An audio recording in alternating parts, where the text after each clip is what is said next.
American University started the AU Central program to make lives easier for students. Is it succeeding? Steve Rosenberg has the story. Over the last few years, American University has seen a record rate of student enrollment. Students coming to the university will no doubt have many questions relating to classes and financial packages at American. That's where the new AU Central comes in. It's a program that combines the offices of financial aid, registrar, and student accounts. There are those on campus who say that the program has been inefficient so far, as it must deal with so many responsibilities. So financial aid, AU Central, manages to lose a lot of my paperwork. I had to apply for a bunch of different loans this year to pay for college.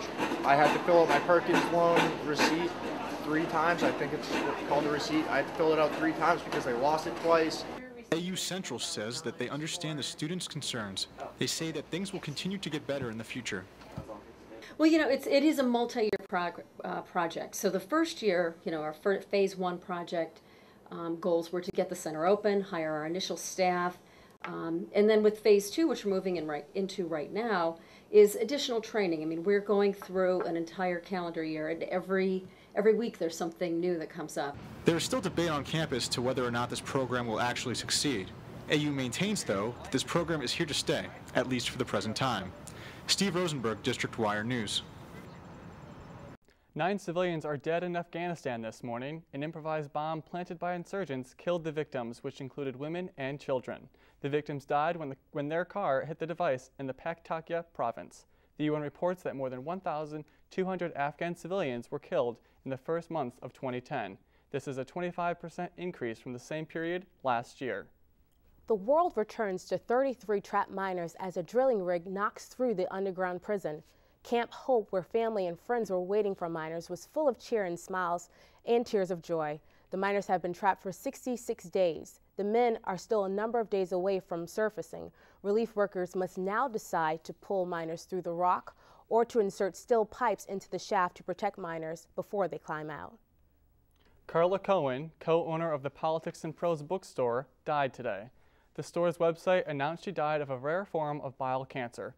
Cohen co-founded her politically centered bookstore in 1984. It has become a key stop for political and literary figures. She was 74 years old. Presumptive Mayor-elect Vincent Gray is changing the locations of his remaining town hall meetings after criticism that he is breaking the law. It is illegal under district law to use public resources for partisan political activities.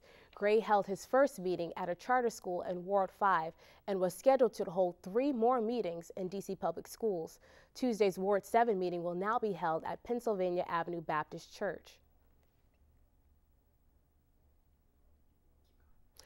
With the elections just 3 weeks away, President Obama is out on the campaign trail.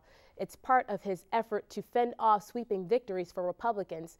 Today, he is heading to Florida. CNN's Nicole Collins has the story. What did you say?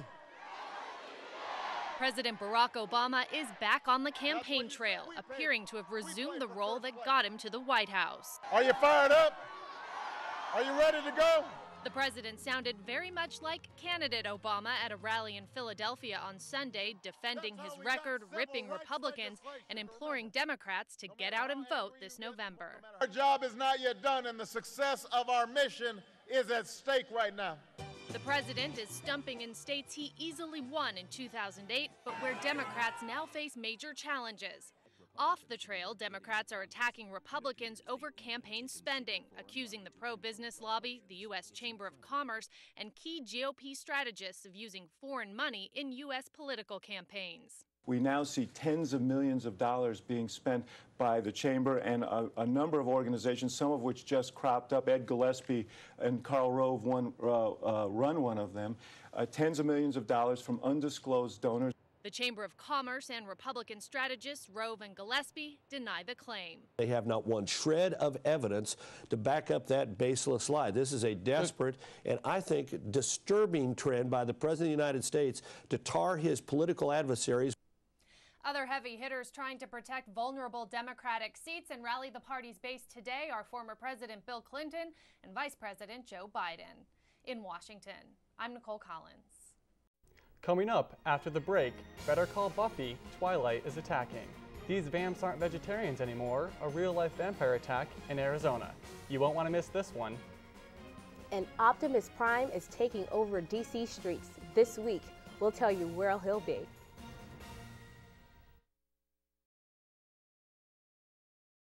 Some streets in DC may look a lot like a Hollywood set this week. That's because scenes for the upcoming movie Transformers 3 are being filmed in the district. The filming begins tonight and will go through Friday. There will be some overnight street closures for filming, as well as more parking restrictions than normal. To find out if any of the street closures could affect you, call the information hotline.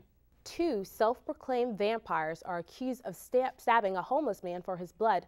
24-year-old Aaron Homer and 21-year-old Amanda Williamson were arrested in Arizona today. Of course, this particular day, on the 4th, they wanted to, I guess, taste his blood again, and he said, no, I don't think so.